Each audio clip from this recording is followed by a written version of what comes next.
നിങ്ങൾ മലയാളിയാണോ നോക്കണമെങ്കിൽ നിങ്ങളെ വീട്ടിന്റെ ഉള്ളിലേക്ക് പോയാൽ മതി.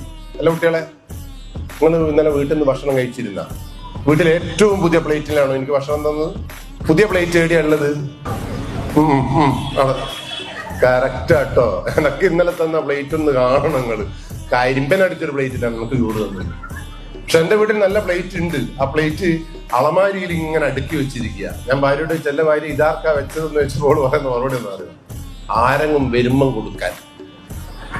കൊറോണയ്ക്ക് ശേഷം എന്റെ വീട്ടിൽ ആരും വന്നിട്ടുമില്ല. എന്നാലും അവള് വരുമെന്ന പ്രതീക്ഷയിൽ ഈ പ്ലേറ്റ് തുടച്ച് വെക്കുന്നുണ്ട്. നമുക്ക് കരിമ്പൻ അടിച്ച തന്നെ.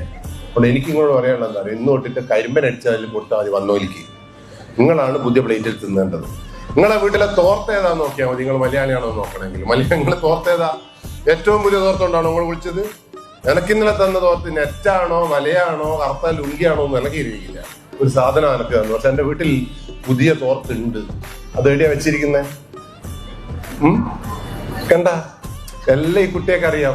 എല്ലാ ഐറ്റുകളും നോക്കി വെച്ചിട്ടുണ്ട്, എല്ലാം സൂക്ഷിച്ചു വെച്ചു. പക്ഷെ എന്റെ വീട്ടില് ആരെങ്കിലും വരുമ്പോഴില്ലേ, ആ വാഷ് ബേസിന്റെ അടുത്തുള്ള ഹാങ്ങറിൽ ഒരു പുതിയ ടർക്കി പ്രത്യക്ഷപ്പെടും.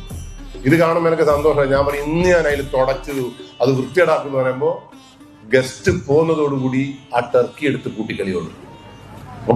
ഗസ്റ്റിനുള്ളതാണ് ടർക്കി. ശരിയാണോ? ഇനി നിങ്ങളെ വീട്ടിൽ നിങ്ങൾ കിടന്ന ബെഡ്ഷീറ്റ് ഏതാന്ന് നോക്കണം. നിങ്ങൾ കിടന്ന ബെഡ്ഷീറ്റ് ഏതാ? ഏറ്റവും പുതിയ ബെഡ്ഷീറ്റിലാണോ നിങ്ങൾ കിടന്നത്?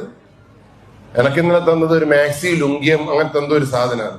എന്റെ വീട്ടിലെ പുതിയ ബെഡ്ഷീറ്റൊക്കെ പെട്ടിയിലുണ്ട്. അപ്പൊ മലയാളി എല്ലാം, അതാണ് മലയാളിയുടെ പ്രത്യേകത, എല്ലാം സൂക്ഷിച്ചു വെച്ച് ആളുകളെ കാണിക്കാൻ വേണ്ടിയിട്ടുള്ള ഗിമ്മിക്കുമായി നടക്കുന്ന മനുഷ്യജന്മത്തിന്റെ പേരാണ് മലയാളി. ശരിയാണോ തെറ്റാണോ?